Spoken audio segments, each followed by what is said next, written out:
సీమ మనమైతే ఇప్పుడు విజయనగరంలోని డబుల్ కాలనీలో ఉన్నాం. ఈ డబుల్ కాలనీ పేరు చెప్తే ప్రెజెంట్ అయితే అందరూ కూడా హడలిపోతున్నారు. ఎందుకంటే గత కొన్ని రోజులుగా ఇక్కడ అంతు చిక్కకుండా అంటే అందరూ కూడా ఉరి వేసుకొని చనిపోతున్న సంఘటనలు ఇక్కడ వెలుగు చూస్తున్నాయి.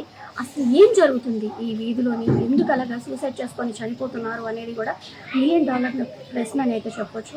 అయితే ఇక్కడ ఒకసారి మనం ఇక్కడ ఉన్న స్థానికులతోని అలానే ఎవరైతే చనిపోయారో వాళ్ళ కుటుంబ సభ్యులతో కూడా మనం ఒకసారి మాట్లాడి విషయాలు అయితే తెలుసుకుందాం.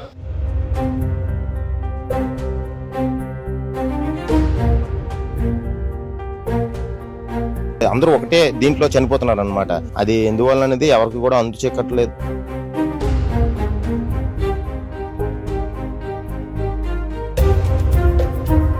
ఇలాంటి పిల్లలు స్నానాలకు వెళ్ళినా బాత్రూముల దగ్గర నిలబడుతున్నాం మేము. మా భయం వాళ్ళకు ఉంది. ఇలాంటి పిల్లలు స్నానాలకు వెళ్తున్నారు, లోన ఏడు చేసుకుంటే రేటు తెలుస్తుంది.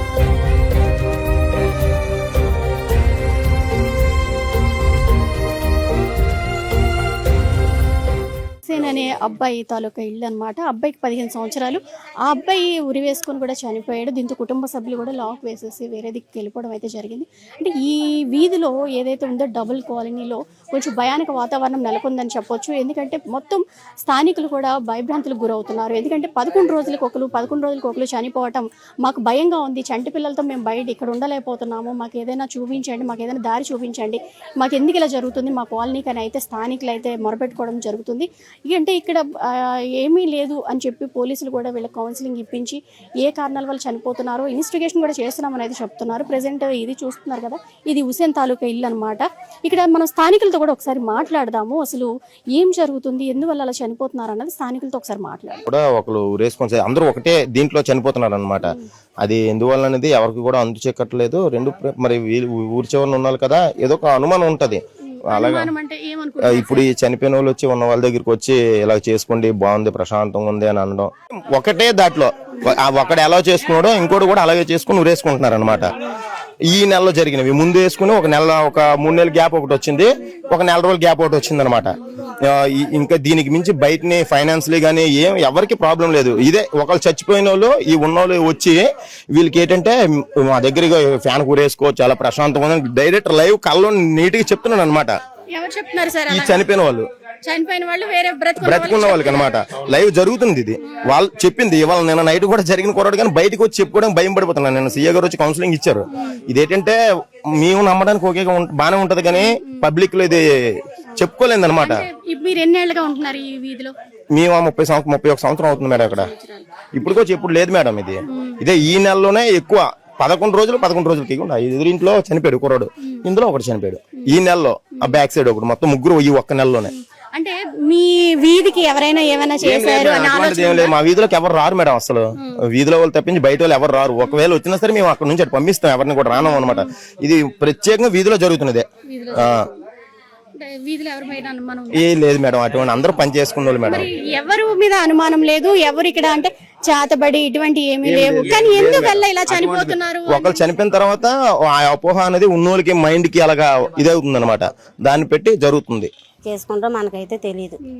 అతను 12 రోజుల కార్యంకి ఇతను 10వ రోజు ఇతను వేసేసుకున్నాడు. 12 రోజుల కార్యంకి ఇతను వేసేసుకున్నాడు. ఆ అబ్బాయి ఇతను వేసుకున్న 10వ రోజుకి ఈ అబ్బాయి వేసుకున్నాడు. మనకైతే ఏది తెలియదు. ఎప్పటి నుంచి ఇలాగా జరుగుతున్నాయి? ఒక నెలలోనే అయిపోయావు నేను. ఒక నెలకే 3 11 రోజులు తేడాలు. 11 రోజుల తేడాలోనే. ఏం చేస్తుంటాడు? ఫస్ట్ చనిపోయిన అబ్బాయికి ఎన్ని సంవత్సరాలు ఉంటాయి? ఆ వయసు తెలియదు. ఆ అబ్బాయి పెళ్లి అయిపోయి చిన్న బాబు. ఆ బాబు ఇతను పెళ్లి అయిపోయిన అబ్బాయి, ఇతను కూడా 2 బాబులు, చిన్న పిల్లలే వాళ్ళు కూడా. మనకు తెలియదు మేడం.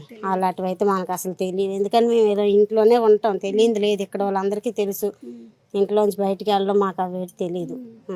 ఇప్పుడు అంటే భయంగా ఉంది అని చెప్పి అంటే భయం అంటే మరి ఇలాగా వారం చనిపోతున్నారని భయం పడ్డం తప్ప ఇంకా ఫస్ట్ అయితే కళ్ళారు చూడడం మాకు భయం. 16 సంవత్సరాలు నాకు పెళ్ళి అయ్యి వచ్చి ఇప్పుడు వచ్చి మాకు భయం ఏంటో తెలియదు. వాళ్ళు చనిపోయింది కాకి చిన్నపిల్లలు కూడా ప్రాణాలు తీసేసుకుంటున్నారు. అది మా భయం వేస్తుంది, ఇంకేటి కాదు. ఇలాంటి పిల్లలు స్నానాలకు వెళ్ళినా బాత్రూముల దగ్గర నిలబడుతున్నాం మేము. మా భయం వాళ్ళకు ఉంది. ఇలాంటి పిల్లలు స్నానాలకు వెళ్తున్నారు, లోన ఏడు చేసుకుంటే రేటు తెలుస్తుంది. వాళ్ళు స్నానాలు అయిన దాకా బాత్రూంలో ఉంటున్నాం, బాత్రూమ్కి వెళ్ళి వాళ్ళ దగ్గర ఉంటున్నాం. అలాగ ఉంది మా భయం. ఇలాగ ఏంటంటే వారంకి ఒకసారి అవ్వడం వల్ల భయం పుట్టింది. అది 3 నెలలకోసారి 4 నెలలకోసారి గ్యాప్ వచ్చినట్టయితే మేము కూడా జడపోదాం. వాళ్ళకి ఏమన్నా ప్రాబ్లమ్స్ అలా వేసుకుంటాం, మనకు అనవసరం. వాళ్ళ ఇంట్లో ప్రాబ్లమ్స్ మనకు అనవసరం. అది మేడం చిన్నపిల్లలు కూడా అది కూడా ఉరి వేసుకుని ఊరే. ఇప్పుడు అన్ని జరిగినవన్నీ ఊర్లే. పెద్దోడైతే తనకు ప్రాబ్లమ్స్ ఉంటాయి, మేము కాదన్నాను. చిన్నపిల్లడు, ఆ పిల్లడికి ఏటి ఉంటాయి 15 ఎన్ని ఉంటాయి భాష 14 సంవత్సరాలు. ఆ పిల్లడికి ఏటి ఉంటాయి ప్రాబ్లమ్స్ పోనీ చెప్పండి. చదువుకున్న వయసు ఆ పిల్లడిది. చదువుకోలేదు, మామూలుగా వాళ్ళ ఇంట్లో పరిస్థితులు బాగా ఏదో పైన పాట చేసుకుంటున్నాడు. ఆ పిల్లడు నేను వచ్చి మొత్తం చెప్పారు, ఇలాగే మీ మైండ్ లోని తీసియండి అమ్మ, కొంచెం ధైర్యంగా ఉండండి. మీరు ధైర్యంగా ఉంటే మీ పిల్లలు ధైర్యంగా ఉంటారు. మీరే భయం పడిపోతుంటే పిల్లలు ఇదైతే మరి ఇంకా ఇలాంటివి అన్నీ అవుతుంటాయి, ధైర్యంగా ఉండండి అని అన్నారు మేడం. కూడా మాకు మిస్టరీగానే ఉంది మేడం. అసలు ఏమీ తెలియదు. అసలు అప్పులు అంటే చిన్న చిన్నవి ఉండొచ్చేమో కానీ చిన్న చిన్న అప్పులు అవి మ్యాక్సిమం అంటే చేసుకునేంత ఇవేమీ కాదు. అంత ప్రాబ్లమ్స్ కూడా తనకైతే ఏమీ లేవు. మ్యాక్సిమం మాకు తెలిసినంత మాత్రానికి తన పిరుగువాడు కూడా కాదండి. చాలా డేర్గా ఉంటే మా ఇంట్లో మేము 3 అన్నదమ్ములవి, మా ఇద్దరి మీద మా ఫ్రెండ్ అనియ కొంచెం స్ట్రాంగ్గా ఉంది మనిషి. దేనికైనా ముందుగా ఉండేదానికి, దేనికైనా ముందుగా ఏదైనా ముందుగా రియాక్ట్ అయ్యేదైతే మాత్రం వాడే. కానీ ఇలా ఎందుకు జరిగిందో అనేది మాకు కూడా ఇప్పటికీ మనసు చిక్కింది. ఆయన కార్పెంటర్ వర్కే చేస్తారండి, నేను కార్పెంటర్ వర్కే చేస్తాం. పని నిమిత్తం మేమిద్దరం కూడా వెళ్తాం. అమ్మగారు కూడా పని చేస్తూ ఉంటారు. మా అమ్మ నేను ఇద్దరు పనికి వెళ్ళిపోయాం. ఆ రోజు తను కూడా వెళ్ళిపోయాడు, పనికి వెళ్ళిపోయాడండి. వెళ్ళిపోయి ఇలా మధ్యాహ్నం వచ్చేసరికి నేను క్యారేజ్ పట్టుకుని వెళ్ళిపోతాను. నేను అక్కడ క్యారేజ్ తీసి తింటున్న టైంకి నాకు ఫోన్ వచ్చింది, ఇలా జరిగిందని అనుకుని ఫోన్ చేస్తే నేను హఠాత్తుగా వచ్చాను. వచ్చేసరికి ఇలా జరిగింది. మీ అన్నయ్య గారి కంటే ముందు ఇంకెవరైనా చనిపోయారా వీధిలో? వీధిలో అంటే ముందు ఇంకొక అబ్బాయి చనిపోయారు.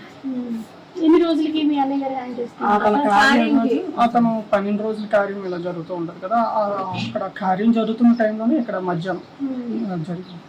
ఇంకేమి అంటే ముందు రోజు ఆయన కొంచెం డిస్టర్బ్డ్ గా ఉండడం అలాంటిది ఏమీ లేదండి. యాక్చువల్లీ మేము కూడా వచ్చి తిరుపతి వెళ్ళి వచ్చాం అనమాట. మేము తిరుపతి నుంచి వచ్చి వన్ వీకే మా వాడితో కూడా కలిసి ఉన్నాం. మేము మా రెండో అన్నయ్య ఉండిపోయాడు, పని నిమిత్తం అనేసి ఉండిపోయాడు. నాకు రావడం అనేసి మా అన్నయ్యను మా రెండో వదిన కూడా ఉండిపోయారు అనమాట. మేము వెళ్ళి వచ్చి వారం రోజుల దాకా మేము కలిసి ఉన్నాం. ఇక్కడ కిందనే పడుకున్నాం. పైన ఉన్నా సరే కొంచెం దీనిగా ఉందనేసి కిందనే పడుకున్నాడు కూడా వాడు వచ్చి. అయితే అనేసి కిందనే వచ్చి పడుకున్నాడు. అని అక్కడ బాగానే ఉండేవాడండి మాతోటి. మేము రోజు బాగానే ఉండేవాళ్ళు, మేము అంతా బాగానే ఉండేది. కానీ ఇలాగా సడన్ గా ఎందుకు ఇలా జరిగింది అర్థం కావడం లేదు, తెలియట్లేదు. మరి అవునా పిల్లడు పోయాడనే టెన్షన్ తప్ప బాధ తప్ప ఇంకోటి లేదు. చిన్నపిల్లలు పెద్ద తెలివేంది కాదు, పెద్ద తెలివేంది కాదు, పెద్ద చదువుకుంది కాదు. వచ్చిన రోజు ఈ అబ్బాయితో పెట్టాలైతే అడిగినప్పుడే తిన్నాను కూడా చెప్పారు. తర్వాత తింటాను అన్నారు. అంటే సరే అని ఊరుకున్నాను. ఈ పిల్లడికి అన్నం పెట్టు అన్నారు. కిందకు వచ్చి మళ్ళీ తలపలేరు కూడా అన్నం తింటా అని చెప్పడానికి వెళ్తే ఊరేసుకుని ఉన్నాడు. సెకండ్ లోనే ఏమైనా చెప్పారమ్మా? అంతలో బాగానే ఉన్నాడు నాన్న. పిల్లడితో కూడా ఆడాడు. అలాగైతే అబ్బాయితో కూడా చాలా సేపు ఆడాడు. సడన్ గా వెళ్ళి చూసేసరికి ఉన్నారండి. అమ్మాయి కింద ఉంది. విషయం మీ బావ ఇలా వేసుకుంటున్నారు బేరా అని పిలిచాను. మమ్మీ వచ్చి కావడానికి అమ్మాయి చెప్పిందండి. అలా ఫోన్ చేసి చేయడం అలాగ వచ్చాం మేము. ఇలా ఫోన్ చేసిన వెంటనే అబ్బాయి వచ్చారండి. బండి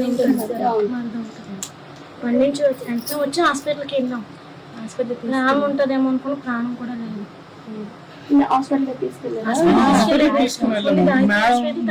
గాయత్రి హాస్పిటల్ తీసుకుని వెళ్ళాము.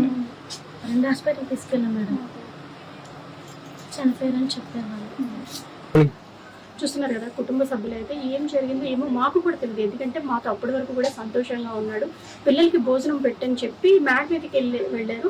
మేము వెళ్ళి చూసేసరికి అయితే ఆయన ఊరేసుకొని కనిపించడం అయితే జరిగింది. అసలు ఎందుకు చనిపోయారు అనేది కూడా మాకు తెలియదు. అయితే ఈ వీధిలో కొంచెం అంటే ఒకరు 11 రోజులు అయిన తర్వాత మరొకరు చనిపోతున్నారు అనే వార్తలు అయితే ఇక్కడ దావాలంగా వ్యాపిస్తున్నాయి అని అయితే చెప్పొచ్చు. ఎందుకంటే ఇప్పుడు ఇటువంటి సంఘటన అనమాట. అప్పటి వరకు అన్నదమ్ములతో అందరితో సంతోషంగా ఉన్నారు. తిరుపతి కూడా వెళ్ళొచ్చారు. అంటే చిన్న చిన్న అప్పులు ఉన్నాయి కానీ అంతా ఉరి వేసేసుకొని చనిపోయేంత అయితే ప్రెజర్ అయితే లేదు అని అయితే వాళ్ళ బ్రదర్ కూడా చెప్తున్నారు.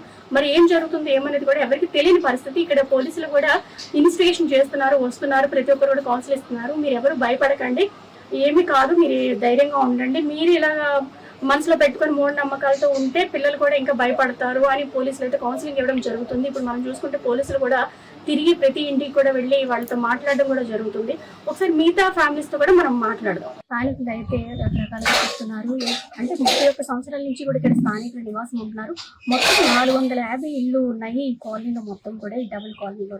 అంటే ఇప్పుడు ఇది ఎన్నడూ లేని విధంగా 11 రోజులకు ఒకసారి ఇలా చనిపోవటము, చాలా మంది కూడా చూసుకుంటే ఇలా ఇల్లు ఖాళీ చేసి వెళ్ళిపోతున్నారు, వేరే ప్రాంతాలకు వెళ్ళిపోతున్నారు. ఇక్కడ నుంచి ఖాళీ చేసి చాలా మంది కూడా భయంతో, ఎందుకంటే చనిపోయిన వాళ్ళు వచ్చి చెప్తున్నారు మీరు కూడా చనిపోతే చాలా ప్రశాంతంగా ఉంటుందని చెప్పి వీళ్ళు అలాగా ఊహించుకొని వాళ్ళ అప్పటి వరకు సరదాగా మాట్లాడుతున్న వాళ్ళు వెళ్ళి ఆ రూమ్ లోకి వెళ్ళి ఏం చేస్తున్నారో తెలియట్లేదు. వెంటనే వెళ్ళి చూసేసరికి అలా అయితే వెనుక చిగురుగా పడి ఉంటున్నారు. అందరూ కూడా ఊరి వేసుకొని చనిపోతున్నారు. అసలు ఏం జరుగుతుంది మా కాలనీలో ఏంటి అన్నది కూడా మాకు అర్థం కాని ప్రశ్న అని అయితే స్థానికులు కూడా చెప్పడం జరుగుతుంది. అంతేకాకుండా చిన్నపిల్లలు కూడా ఇప్పుడు వాళ్ళు వాష్రూమ్కి వెళ్ళాలన్నా కూడా తోడు ఉంటున్నాము, ఏం చేస్తున్నారో తెలియట్లేదు. వాళ్ళ రూమ్ లోకి వెళ్ళి ఏ సిచ్యువేషన్ లో ఉంటున్నారో మాకు అర్థం కాని పరిస్థితి. మేము దినదినంగా మేము బ్రతకవలసి వస్తుంది అనేది ఇక్కడ స్థానికులు అయితే వాపోవడం జరుగుతుంది. అంతేకాకుండా పోలీసులు కూడా తీసుకొచ్చి అలా డాక్టర్ని తీసుకొచ్చి వాళ్ళందరూ కూడా వీధిలో వాళ్ళందరూ కూడా కౌన్సిలింగ్ కూడా ఇవ్వడం జరిగింది.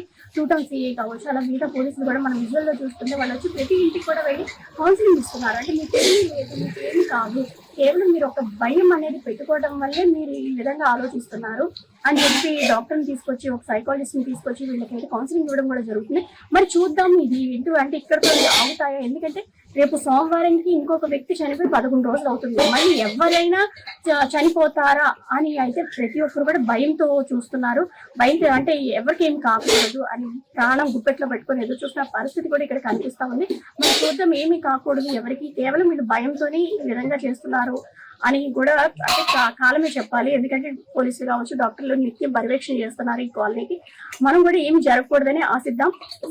సుమన్ టీవీ, విజయనగరం.